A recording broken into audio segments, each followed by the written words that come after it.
Bom, minha gente, terceiro dia de plenos, terceiro dia de evento plenos e já tô aqui arrumadinha. Hoje eu vou toda de preto, coloquei um tênis. Eu amo esse tênis, olha. Esse tênis, eu amei ele.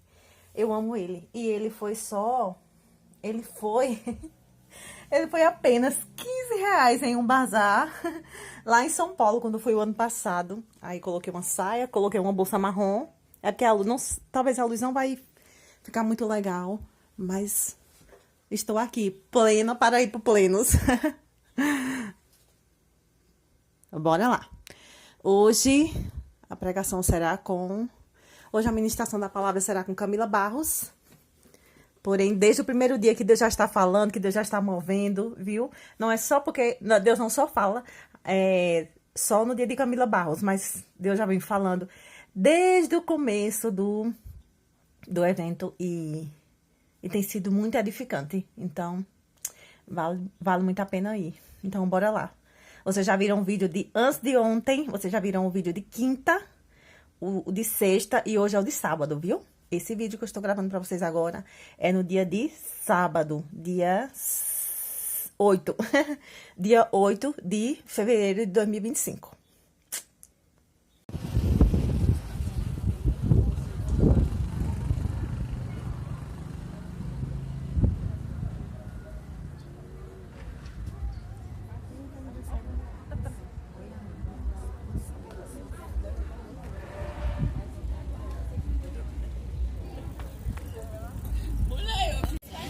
Minha gente, eu já fiz amizade aqui na fila, ó. Tem uma fila virando o quarteirão, olha, atrás dessa menina aqui tem um monte de gente. A gente já sentou aqui, é top demais. Crente não demora não fazer amizade, a gente tá aqui. Aí tem mais aqui, ó. A fila tá enorme mas nós já estamos aqui, faz um tempinho já. Estamos só esperando a hora de entrar.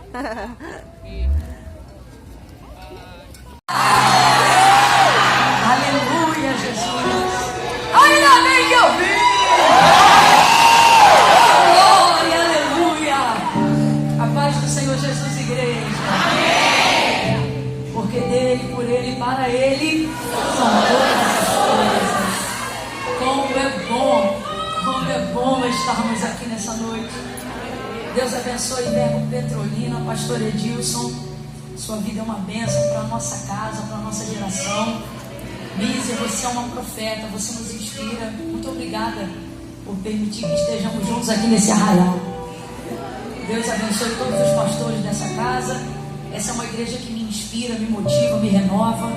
É uma igreja que eu respeito muito. E minha casa tem muita gratidão por vocês. O pastor Eduardo está maravilhado. É sério, você está rindo, mas eu estou falando sério. Vocês o abençoaram tremendamente. Ainda falaremos da noite de ontem por muitos dias.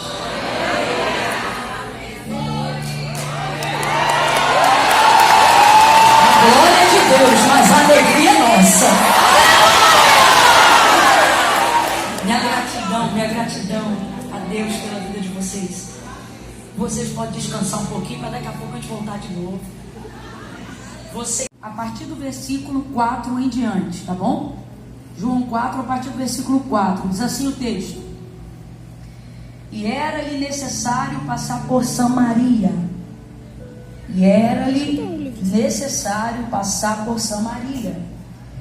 Chegou a uma cidade samaritana chamada Sicar, perto das terras que Jacó dera a seu filho José. E estava ali a fonte de Jacó. E Jesus, cansado da viagem, assentou-se junto à fonte. Era quase a hora sexta. Nisto veio uma mulher samaritana tirar água.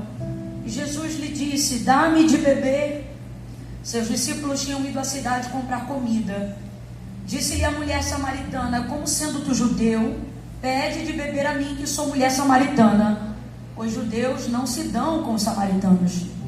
Respondeu-lhe Jesus: Se tu conheceras o dom de Deus, e quem é o que te pede, dá-me de beber, tu lhe pedirias, e ele te daria água viva. Disse-lhe então a mulher: Senhor, tu não tens com que tirá-la, e o poço é fundo. Onde, pois, tem água viva? És tu maior do que nosso pai Jacó, que nos deu o poço, do qual ele próprio bebeu, e bem assim os seus filhos e o seu gado? E respondeu Jesus: todo aquele que beber desta água tornará a ter sede, mas aquele que beber da água que eu lhe der, nunca mais terá sede. Pelo contrário, a água que eu lhe der fará brotar nele uma fonte que jorra para a vida eterna. Disse-lhe então a mulher: Senhor, dá-me dessa água, para que eu não tenha mais sede, nem precise vir aqui tirá-la. E disse Jesus então: vai, chama o teu marido e vem cá. E respondeu ela: não tenho marido. E disse Jesus: tu tens razão em dizer que não tens marido, pois já tiveste 5, e o que agora tens não é teu marido. Isto disseste com verdade. Diga amém por essa palavra. Amém. Senta dando glória a Deus aí. Glória a Deus. Eu amo tanto, tanto, tanto esse texto. São 3 textos da Bíblia que mexem com a minha mente. Mateus capítulo 15, do versículo 21 em diante, a história da mulher cananeia. Marcos capítulo 5, a mulher do fluxo de sangue. E João capítulo de número 4, porque são fontes riquíssimas de muitas lições dentro de um único contexto.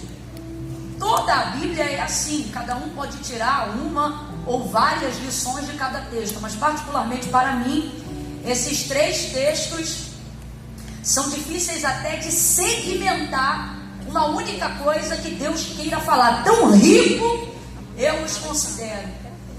E nessa noite, esse é o meu desafio, porque eu olho para cá e a minha visão, ela fica num vasto campo, sabe, horizontal. Mas o Senhor nos mantém um foco muito específico aqui nessa noite sobre chamado. Sobre chamado, e eu não tenho dúvida. Eu falo isso debaixo de muito temor e tremor do Senhor que é sobre essa casa e consequentemente sobre nós. 2025 é um ano de muita celeridade no ministério que o Senhor te confiou. Você vai voar. Você vai viver coisas que você nunca viveu até esse tempo presente.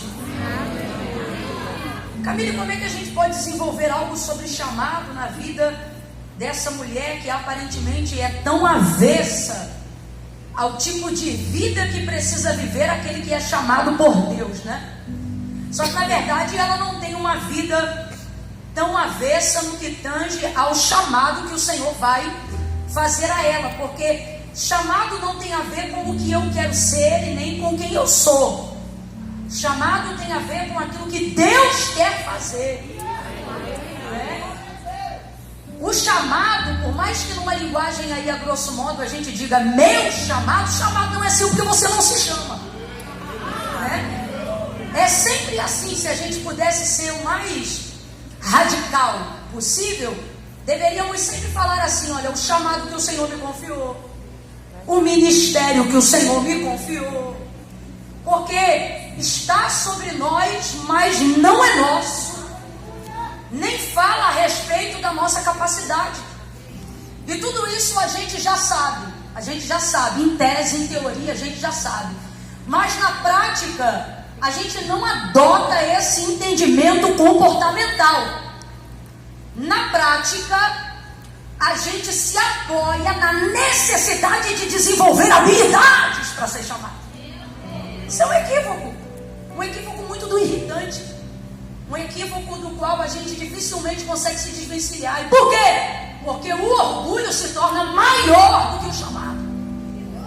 A vaidade é maior do que o chamado. Não, Camille, é o contrário, é que eu não me sinto nada, é que eu sei que eu não posso nada. Isso não é humildade, isso é orgulho. Você tem medo da sua reputação, você tem medo de não ser tão bom e tão excelente naquilo que você foi chamado para fazer, porque você toma como régua o ministério de quem você conhece, não o Deus que te chamou. Então isso vai desenvolvendo em você a ideia de formatação ministerial. Se não for para pregar igual a Camila, então eu não prego. Se não for para cantar igual os irmãos do Ministério de Louvor, então eu não canto. Se não for para ser pastor igual o pastor Edilson, então eu não vou pastorear. Se não for para ensinar como a irmã fulana de tal, quando na verdade todas essas referências deveriam inspirar você.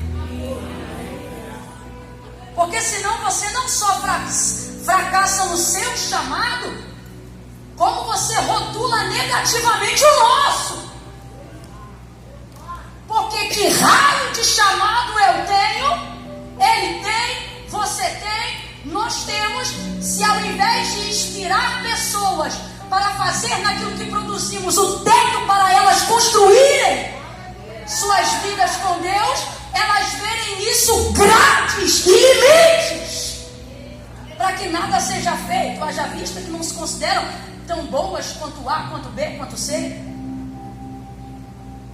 Então a gente olha para a vida da samaritana e nessa perspectiva comportamental a gente pensa, né?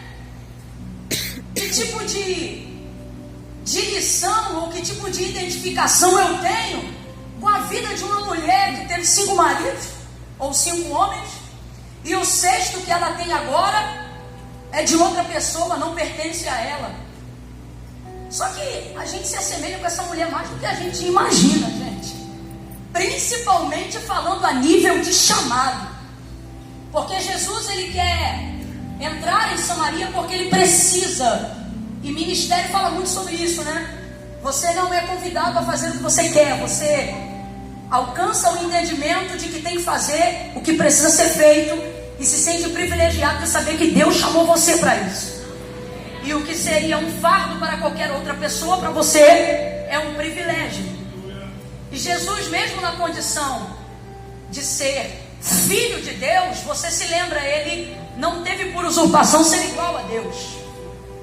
Mas ele absteve-se completamente da sua glória, da sua soberania, e homem corruptível na sua carnalidade como nós, fez exatamente tudo o que tinha que fazer.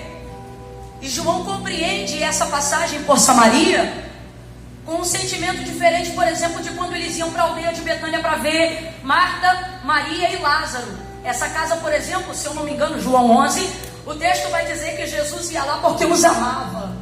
Isso fala sobre afinidade, relacionamento. Jesus gostava de estar junto com essa família. Ele se sentia livre, acolhido, amado, e ele também os amava. Agora, João utiliza uma narrativa diferente quando o contexto é Samaria. Segura só um pouquinho a cadência desse ritmo, só um pouquinho. Já já eu fico louco, a gente endoida junto.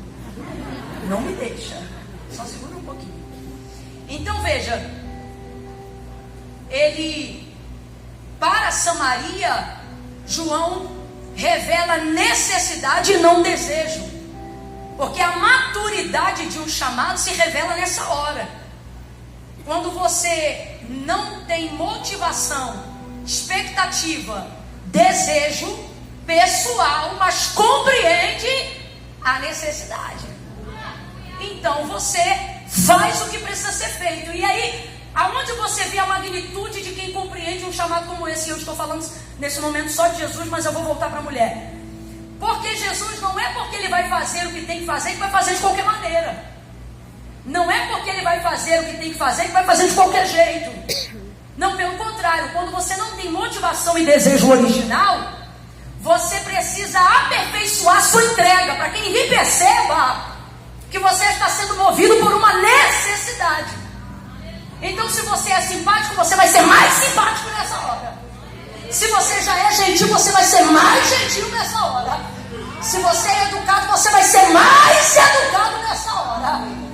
Para que você não permita com que a ausência de nenhum desejo humano, a falta de nenhuma expectativa humana, faça alguém perceber que você não está sendo competente para aquilo que Deus te chamou para fazer. Então você encobre aquilo dali com amor, com compaixão, etc, etc. E aí João vai dizer então que a motivação de Jesus está ligada a essa necessidade. Agora, essa necessidade não está ligada diretamente a essa mulher samaritana, mas está ligada diretamente a Samaria, porque havia uma promessa e Samaria precisava entrar dentro do cumprimento dessa promessa nos dias de peregrinação e cumprimento do ministério de Cristo como homem aqui na terra. Então esse mapa geográfico precisava com que a passada de Jesus entrasse por lá e houvesse salvação em Samaria. Então, veja isso.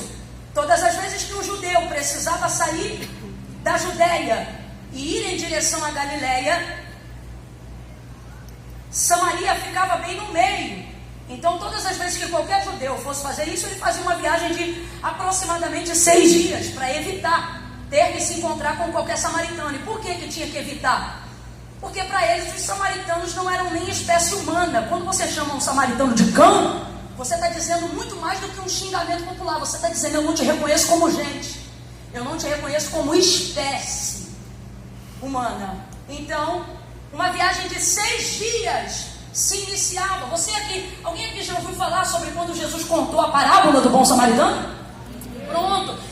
Essa parábola não é 100% aleatória. Tudo que Jesus falava no ramo da agricultura, no campo, assim como Paulo, ao escrever a Roma, falou no campo jurídico, ele sempre utilizava contextos que fossem familiares à regionalidade e à vida daquele povo. E essa parábola não é aleatória, porque o que acontece na parábola do bom samaritano? A gente está falando de uma viagem dessa longa, onde um homem é assaltado, espancado, e o bom samaritano é quem vai socorrer esse homem. Por que isso se dá? Não de maneira aleatória, porque historicamente falando com H era isso que acontecia. Para ter que ignorar Samaria, a viagem que em tese deveria durar 3 dias, ela durava 6 dias, porque aqui no púlpito está as montanhas de Samaria, aqui está a Judéia, nessa caixa de retorno, e aqui nessa outra está a Galileia. Então todas as vezes, porque Jesus estava na Judéia e Samaria não era destino final, o texto diz que Jesus deixou a Judéia e quem lembra? Ele estava indo para a Galileia. Por isso João vai dizer: e era-lhe necessário passar por Samaria, porque ele precisava remir o tempo. Qualquer outro faria a viagem em 6 dias, só que Jesus não tem tempo para picuinha, para fofoca, para conversa fiada. Ele não pode perder 3 dias por causa de rixa, problema familiar, étnico, ou até questões que envolvem de fato situações pecaminosas. Eu não vim aqui dizer que os samaritanos não estão errados. Os samaritanos são a terra dos errados. Os samaritanos configuram, tipificam, simbolizam e de fato são os que perverteram contra a lei, os que miscigenaram a raça, os que se curvaram diante de ídolos constituídos pelas mãos de homens, os que fizeram uma bagunça terrível. Eu não estou dizendo que é certo a maneira como os judeus tratam os samaritanos, mas eu estou dizendo que ela não foi sem causa e nem motivo e nem razão e nem circunstância. Pelo contrário, teve causa, teve motivo, teve razão, teve circunstância. Tanto é que quando essa mulher percebe que está diante da possibilidade de receber perdão nessa conversa, onde ela confessa o pecado dela para aquele que ela ainda está achando que é um profeta, não reconheceu que é o Cristo, ela imediatamente deseja um lugar para pedir perdão por aquele pecado. E aí ela diz: olha, no templo ou no monte, Jesus vai dizer: tu sabes. Isso aqui, meu irmão, nas entrelinhas era como se Jesus estivesse dizendo assim: ó, se fosse Camila, para de ser sonsa. Tu sabes que a salvação vem dos judeus. O que isso significa? Que altar legítimo, templo legítimo, sacerdote legítimo no templo somente em Jerusalém. Mas vocês estão criando um mecanismo no monte para tentar lavar a consciência do pecado. Então, eles estavam de fato errados, porque Samaria é uma terra de errados. Só que Samaria tipifica exatamente isso. A porta de legalidade que o pecado abre. O pecado, quando te coloca na situação de pecar, ele só te dá a porta de entrada, ele não te dá a porta de saída. E você só descobre isso depois que você entra. É uma desgraça o pecado. É uma desgraça.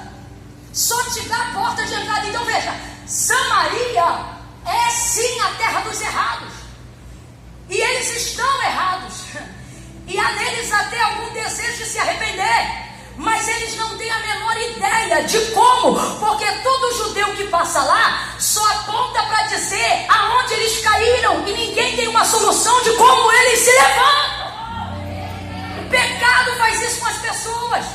Então Samaria é de fato uma geografia que aqueles que não têm uma porta de saída para os pecadores que estão lá, de fato a ignoram. E por que a ignoram? Porque eu não quero estar ao lado, associado, diante de ninguém que possa estragar o meu frágil testemunho. Então, em defesa da minha reputação, em defesa do meu prestígio, em defesa do meu status, em defesa daquilo que é reto, daquilo que é certo, daquilo que religiosamente eu acredito que seja a única maneira de conseguir chegar no meu destino final, eu vou ignorar Samaria. Então o judeu saía da Judeia para ir para Galileia, ignorando Samaria, dava toda uma volta e aumentava a viagem em 6 dias. Por que o contexto da parábola do bom samaritano não é uma coisa surreal? Porque normalmente o que acontecia quando você vai fazer uma viagem de 6 dias, você não leva bagagem de mão, porque aquilo que você carrega para 3, você não carrega para 6. O povo não bebia água, não comprava comida dos samaritanos, porque se eles eram cães, os seus cântaros eram considerados vasilhas. Quem aí tem cachorro em casa? Quem tem cachorro em casa? Você gosta dele, sim ou não? Mas ao ponto de beber água na tigela dele? É a mesma coisa. Para um judeu dava no mesmo. Então eles tinham que levar água, tinha que levar comida, tinha que levar roupa, tinha que levar... E aquilo que era uma bagagem de mão virava uma carroça, que se tornava vulnerável para ser destruída, salteada naquela estrada. Porque tem gente no meio desse deserto, do entorno das províncias e das montanhas de Samaria, que vive só dessa demanda. Eles não precisam trabalhar porque eles vivem dessa rixa. Eles não precisam trabalhar porque eles vivem dessa desavença. Eles não precisam trabalhar porque eles vivem dessa desgraça. Só que a entrada de Jesus em Samaria vai acabar com o câmbio da desgraça. A entrada de Jesus em Samaria vai abrir um caminho entre as montanhas. Eu estou falando algo aqui, eu sei que é profético. Quantas vezes na nossa vida, no meio do nosso destino de chegada, tem uma pendência antiga, e a gente pensa, eu não tenho nada a ver com isso, não fui eu que criei esse problema. Só que ignorar isso está dando mais trabalho do que tentar resolver. A quantidade de energia que vem sendo desperdiçada em fingir que um problema não existe, que uma pendência está no meio do caminho, está te deixando mais esgotado e exaurido do que cair para cima dessa montanha. Samaria é uma região cercada por montanhas, e Jesus vai atravessar pela província de Sicá, bem no meio delas. Então, o que o Espírito de Deus está dizendo para nós aqui nessa noite: o seu chamado te empodera de uma graça que só quem foi chamado por Deus tem essa graça. Qual? Não foi Jesus que arrumou o problema já existia muito antes dele cumprir seu ministério aqui na terra, muito antes da Maria receber a visita do Gabriel. Esse problema já era presente. Então, se ele fizesse o que humanamente a gente às vezes quer fazer, né? Não, isso aí eu não tenho nada a ver com isso, não. Aquele problema lá no quintal, ele existe antes de mim. Aquele problema lá na igreja existe antes de mim. Quando eu cheguei, aquele departamento já tinha problema. Quando eu cheguei, aquele ministério já não falava com o outro ministério. Quando eu cheguei, aquele pastor já... Eu não tenho nada a ver com isso, não. E o Senhor está dizendo: ei, quando você é chamado e quando você entende que foi chamado, aquilo que foi feito antes de você não te impede de fazer o que só pode ser feito através de você. Camila, eu não entendi. Eu vou liberar uma palavra profética aqui agora. O que o Senhor está dizendo para mim e para você é: não importa quem começou, importa que eu estou te dando autoridade para terminar com esse negócio hoje. Eu estou te dando graça, diz o Senhor, para reconciliar rachaduras, para unir territórios que foram rachados no meio. Eu vou falar rachado que é para todo mundo entender. Já foi doida, já era para ficar maluco. O Senhor, Ele está dizendo para mim e para você: é a última vez que esse problema vai para a justiça. Isso aí vai ser resolvido numa conversa apaziguadora e conciliatória através da sua vida. Aquela rixa de quintal vai acabar. Esse litígio vai ser renunciado. Eu não sei para quem, mas Deus já está dizendo, através do ministério que eu te confiei, através da unção que eu te entreguei, eu vou abrir um caminho na montanha. E ao invés de ignorar o que está em volta, você vai passar pelo meio. Eu estou sentindo a autoridade de Deus aqui, aonde todo mundo ignora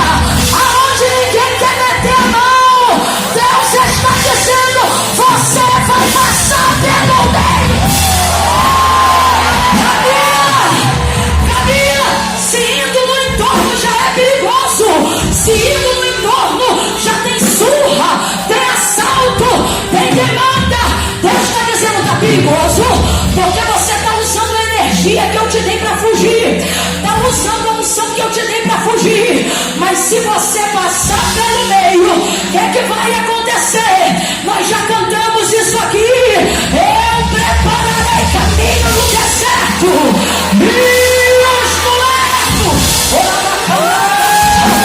Jesus é o próprio rio, ele é a própria fonte, entrando na província de Sicar.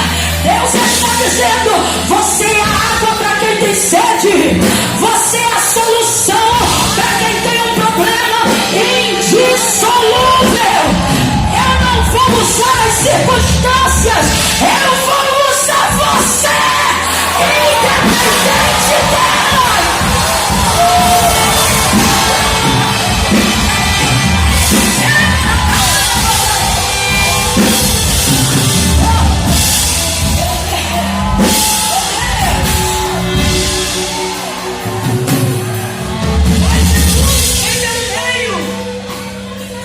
Camila, mas eu tenho medo. Eu tenho medo. Irmãos, é melhor correr risco dentro do centro da vontade de Deus do que se sentir aparentemente seguro fora do caminho correto. Camila, eu não sei como eu vou fazer esse caminho de reconciliação, de aproximação, de edificação, de apaziguamento, de reestruturação. Camila, eu não sei. Deve ser por isso que ele dizia a todo aquele que o chamava, e quando chamou aquele que libertaria seu povo, ele disse: eu irei adiante de ti. Eu irei adiante de ti. Você lembra? Samaria só tem porta de entrada. Você lembra? Mas é por isso que quando Jesus veio ao mundo, ele disse: não só sou o caminho, mas ele também disse: eu sou a porta. Ele vai entrar para abrir uma saída, ele vai entrar para abrir um jeito, ele vai entrar para abrir um meio. Oh meu Deus, vai pelo meio, vai pelo meio, vai pelo meio, vai pelo meio. Eu não sei para quem, mas Deus está dizendo aqui para alguém: não fuja, não fuja, não fuja do acusador, não fuja, não fuja, não fuja, não fuja daquela pendência antiga. Vai pelo meio, vai pelo meio. Deus está criando uma estratégia. Vai ter telefone parando na tua mão esses dias, e gente que você não via há muito tempo, que era problema, você dizia: eu não quero ver, eu não quero ver, eu não quero ver. E aí fica esse troço amarrado, magoado, amargurado. Pois assim te diz o Senhor: por esses dias eu vou colocar no teu caminho para te mostrar que você está pronto para passar pelo meio. Essa tendência não vai atrapalhar o seu destino.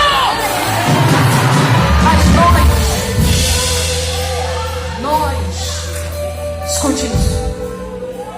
Nós precisamos parar de tratar Samaria como destino final. Jesus está saindo da Judéia, versículo 3. Ele deixou a Judéia e voltou outra vez para a Galileia. Então vamos lá. Jesus saiu da Judéia e ele queria chegar aonde? Bora, gente, aonde? Galileia. Aí veio e era necessário passar por Samaria, porque Samaria estava no meio. Cadê essa história que eu te contei aqui agora? Só que está muito nítido, independente do que ele vai passar, fazer ou viver em Samaria, Samaria não é seu destino final. Você que ouviu eu ler agora, me diga, qual é o destino final dele naquele tempo? Naquele dia, aonde ele queria chegar? Galileia. Logo, quando eu sei aonde eu quero chegar, eu não encaro como um problema o lugar que eu tenho que ir. Nosso problema é que a gente foca onde tem que passar e esquece onde Deus disse que a gente vai chegar. Abre essa mente, filho! Ei! Deus nunca te chama falando do caminho, Ele sempre te chama falando do destino. Pode olhar, se lembre aí de todas as promessas e profecias que você já recebeu ao longo da tua vida. Ele não diz o que você vai passar, ele diz aonde você... gente, se Jesus... Não, para pensar por um instante. Imagine Jesus usando os profetas que ele usa na casa dele e dizendo assim: olha, vão te falar teu nome, vão te arrebentar, vão te xingar. Te digo assim, só não vão te chamar de bonita, ué? Mas quem quer viver esse chamado? A gente desanima antes de começar, mas Jesus sabe ganhar a gente. Como é que ele chega? Ele não chega dizendo que vai ter problema na família, que vai ter perseguição. Ele não chega dizendo que tu vai ter problema. Ele esconde até os leitos do caminho. Ele não diz que tem dia que vai ser CTI, UTI. Ele chega dizendo: sou eu teu Deus, eu vou contigo, endireitarei os caminhos tortuosos, quebrarei os ferrolhos de ferro, arrebentarei os cadeados de bronze. Tu vai cantar, tu vai pregar, tu vai fazer a minha obra, tu vai anunciar a minha palavra. Essas mãos que me adoram, mas crente porque eu vou usar pra curar. Tu vai curar, aí a gente fica assim, ó. Aí a gente fica assim. A gente fica assim, você já quer. Eu vou, eu quero, a gente vai pra cima. Rapaz, a gente sai do culto igual um leão. Todo baixando o cabelo e rasgando o meio. Tá, vem pra cima. Só que a gente às vezes é meio tirano. Porque olha aqui, você só fica pensando assim, ó. Qual é a parte que a gente mais gosta? Eu irei. Não temas, eu sou? Esquece, isso toma a nossa mente. E a gente entra num estado de empoderamento. E ó, só que se você chegar em casa depois de uma noite densa e sentar e falar assim: vai ferrou de ferro, cadeado de bronze, corrente, você iria se obrigar a fazer a seguinte pergunta: que raio de caminho é esse que eu vou fazer? Que tem ferro, tem algema, tem corrente, tem portão. A gente só fica dando glória. Eu vou derrubar os gigantes. E a gente, ó, glória. E depois, rapaz, vai ter gigante. Ele disse assim pro povo: ó, eu tiro vocês da escravidão. Povo, bora. Coloco vocês numa terra próspera que mana leite e mel. O povo é aqui, simbora. Quando Moisés manda os espias, eles descem. Não é possível isso não. Esses homens aí vão comer a gente como se fosse gafanhoto. Porque eles não focaram no destino final, mas embaçaram a visão no meio do... O deserto era lugar de passagem. E tudo que eles trafegaram ali naquele período era caminho de... O caminho do meio tende a embaçar a sua visão. Só que ele é o trajeto mais íntegro, mais forte, mais preparado. Porque o que te prepara para a chegada não é a chegada, é o caminho. Por isso que Jesus é o destino, mas ele nunca disse eu sou o destino, porque ele sabia que o difícil não é chegar, o difícil é ir. Então, se ele é o caminho, ele está dizendo: eu estou preparando o meio, eu estou indo contigo no meio. Só que a gente fica querendo se esquivar. E Deus nos trouxe aqui nessa noite para dizer que em 2025, ou você faz como ele e passa pelo meio por uma questão de noção, de senso de urgência, de responsabilidade, de lucidez e compreensão ao seu chamado e ao que Deus chamou para fazer, ou tu vai ver um anjo que apertou a mula de Balaão no estreito, apertando a gente, para a gente não se perder. Eu não estou falando de ser um animal, eu estou falando de ser teimoso, de não aceitar a direção da melhor maneira possível, de continuar gastando energia fugindo do chamado. Rapaz, esse caminho de fuga tem que acabar hoje. Você não entende porque ama a Deus, mas não passa o dia lendo a Bíblia, mas passa o dia maratonando série. O que é isso, Camila? Caminho de fuga. Você foge do peso da responsabilidade, foge do senso de urgência daquilo que Deus te confiou. Porque quando você vê a quantidade de prateleira que Deus te chamou para organizar, a quantidade de coisa que Deus te chamou para botar no lugar, você quer dar uma de sonso e fingir que não é do sobrenatural, fingir que não é do mistério, fingir que não é do ministério. Não é possível. Todo mundo tem uma vida normal. Não é normal isso. O que não é normal para você fica fora desse caminho. Você não está ficando doido porque foi chamado. Está ficando confuso porque está fugindo.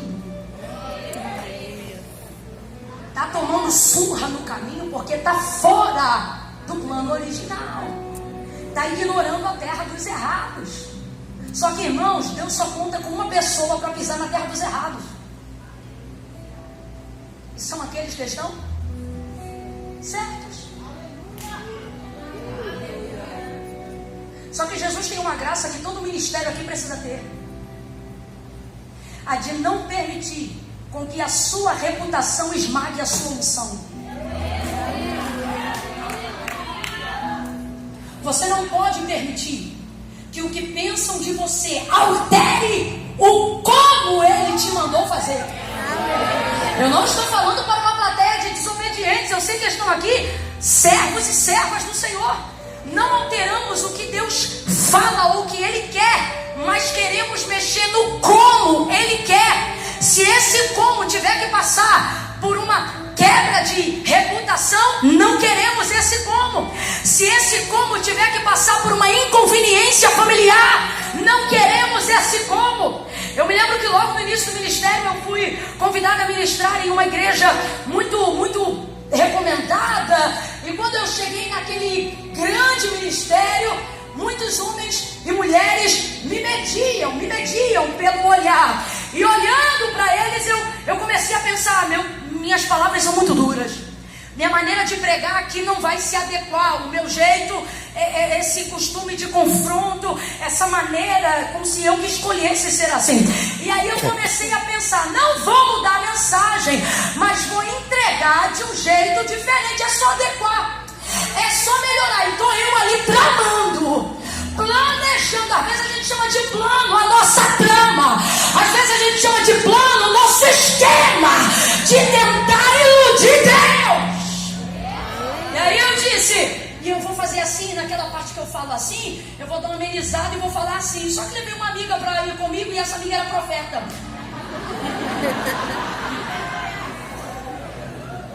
E aí me lembro que preguei no meu esquema.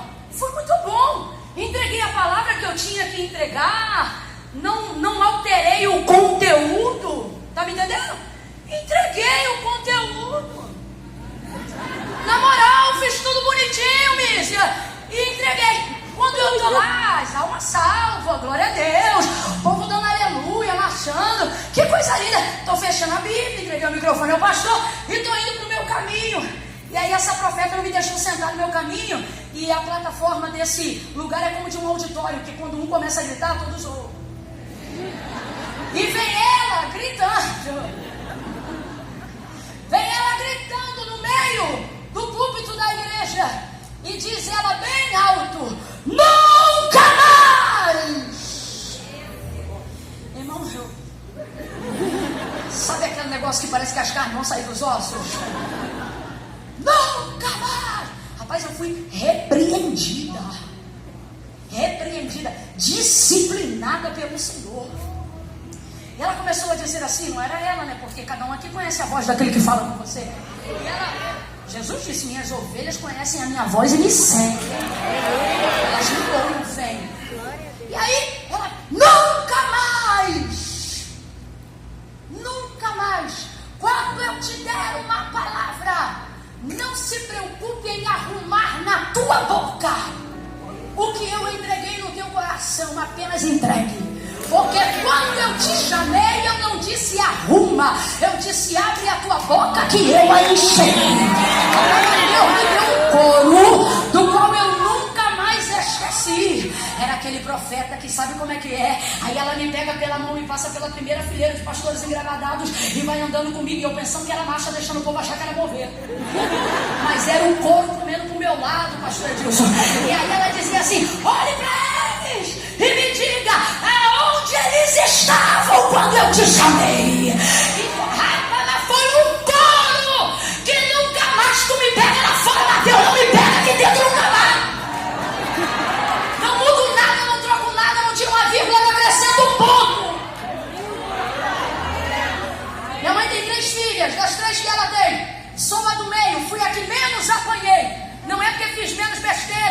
Mas é porque se apanhasse por uma coisa, por aquilo de novo, não apanhava porque eu tinha medo de apanhar. Então minha mãe vinha com o chinelo dali e aqui eu já chorava primeiro. Quem confessa e deixa alcança. Funciona em casa também. A reputação está esmagando o exercício da unção. O status está te impedindo uma visão clara de milagres no meio da igreja, no meio da família, no meio da comunidade de fé. Você passa dias aqui dizendo: Senhor, eu estou aqui no Plenos, enche a minha mão de unção, porque tu disseste que eu vou curar. E Deus está dizendo: eu não vou usar o Plenos para te dar mais unção. Unção eu te dou desde o dia que eu te chamei. Eu vou usar o Plenos para te dar coragem, porque você vê o enfermo, mas diz assim: eu vou tocar nele, se Deus mandar. Eu vou. Rapaz, Deus mandou. No dia que ele levantou e ele disse: expulsai os demônios, curai os enfermos. Foi naquele dia que ele mandou. Ele disse: eu vos dou o poder. Ficai em Jerusalém, até que do alto seja revestido de poder. O povo foi revestido de poder. Aí ele disse: e serias testemunha, Judeia, Samaria, até os confins da terra. Mas você fica aqui dizendo: ah, Deus me dá unção. Deus está dizendo: tu não precisa de unção, tu precisa de obediência, de coragem. O problema é que a vaidade do teu nome, a vaidade da tua reputação está esmagando esta unção. Se eu tocar e não levantar, e se eu orar e não curar, e se eu fizer e não acontecer, já quebrou a entrega. Porque você já demonstrou que sua reputação sobrepôs-se à compaixão que você sentiu quando a unção te encaminhou para aquela pessoa. Porque o que te move é a compaixão. A melhor maneira de colocar unção em exercício é colocar a compaixão em exercício. Eu estou falando especificamente aqui, gente. Quer exercitar essa unção? Ponha em atividade a sua compaixão. Não existe unção sem compaixão. O que coloca unção em atividade é compaixão. Você quer ver uma outra coisa que coloca unção em exercício? Unidade de propósito. Ó, comboio com sua via que os irmãos vivam aí. É como som de violinos? É como uma mesa farta de banquete? Ele é específico. É como óleo que desce. Que desce. A compaixão de Jesus exercita o ministério dele para entrar em Samaria. Agora, ele quer alcançar a samaritana. Ele tem um propósito. E todo propósito que o céu carrega não se resume a uma pessoa, nunca, jamais. Nunca, jamais. Você é apenas uma ponta de flecha. Ponta sem caule não atravessa, não executa. Então, escute isso. Entenda que Samaria é a porta pela qual Jesus quer entrar e passar. E toda porta que guarda o que tem valor traz consigo uma fechadura. E você abre essa fechadura se você tiver a chave. Então, se Samaria é a porta, quem é a chave? A samaritana. Não, a chave não é Jesus. A chave é a samaritana. Jesus é quem vai abrir. Tua chave abre tua casa sozinha? Você tem que pegar o molho aí da tua bolsa. Agora vamos lá. Quem aqui trouxe a porta ao invés da chave? Ninguém. Você não carrega a porta, você carrega a chave. Agora, se você olhar para a chave que você tem aí, a galera da porta eletrônica não está entendendo nada. Mas se você pegar a chave que você tem aí e mostrar para mim essa chave, eu não vou ter como dizer que tamanho de porta é essa. Se é grande, se é pequena. Já parou para perceber que a chave não traz a imagem da porta? Você vê uma chave e não diz. Rapaz, esse negócio de chave é um segredo tão grande que você vê uma chave e não sabe o que ela abre, a não ser que ela seja sua. Você não sabe. Eu queria dizer que aí do teu lado não tem uma porta. Tem uma E quando você tem a chave certa para a porta certa, você não precisa de um olho, você só precisa da chave daquela porta. O texto diz que o pecado entrou no mundo por um homem, mas também saiu do mundo porque Jesus só precisa de um homem. Vamos trocar o texto? Só precisa de uma? Sabe. Só que queremos olhar aonde estão as portas. Nem a porta da tua casa você entra sendo tua se você não tiver a chave que fará dos lugares que o Senhor quer que o seu ministério alcance, que a sua vida acesse. Então a primeira coisa, Deus está mandando eu dizer aqui: tira o olho da porta e comece a procurar a chave. Eu vou te dar um exemplo de porta de chave rapidão aqui, nesse contexto espiritual. Está todo mundo acompanhando, gente? Sim. A Bíblia diz que Maria, virgem, recebeu a visita do anjo Gabriel, que através do Espírito Santo passou a gerar Jesus Cristo, o Filho de Deus. Amém ou não amém? Amém. Só que o texto começa dizendo assim, que Gabriel foi até ela por causa de um motivo. Uma moça desposada com um varão da casa de Davi, cujo nome era... Então quem é a porta dessa relação? Maria ou José? Você está entendendo? Pensei que você não estava entendendo. Eu ia me rasgar no dia. Maria só está recebendo a visita do anjo. Ah, ela está recebendo porque é pura. Está recebendo porque é virgem. Irmão, vamos abrir entendimento? Você acha que no contexto de Nazaré só Maria era pura? Só Maria era virgem, gente? Não, não é possível. Deve ter muita gente aqui de outro lugar. Está muito baixo esse som. Só Maria era pura? Não. Meu Deus do céu, dentro da nossa comunidade de fé, digam o que quiser dizer, mas e ainda aonde está o maior epicentro de moças que acreditam no casamento e que se guardam sendo virgens? Se isso a gente consegue preservar ainda hoje, não só como conceito filosófico, moral, mas como uma realidade física, imagine. Pronto, minha gente, nós terminamos hoje. Tô doida pra tirar uma foto ali, ó. Tô doida pra tirar uma foto ali. Hoje, sábado, como vocês viram aí, foi caminho de pregação com Camila Barros. E estamos aqui ainda. Não estamos. Eu vou ver se é mesmo amanhã, ainda não sei. Ela tá onde? Amanhã ela não vem, minha filha.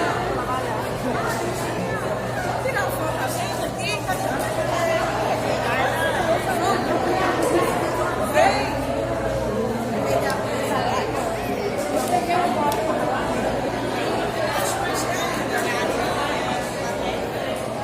Bom, pessoal, agora sério. Hoje, como vocês viram, a pregação foi com Camila Barros e foi muito edificante. Pena que eu não consegui filmar pra vocês, gravar pra vocês tudo, mas foi uma bênção, viu? Então é isso aí. Mais um dia de planos pra vocês. Beijo!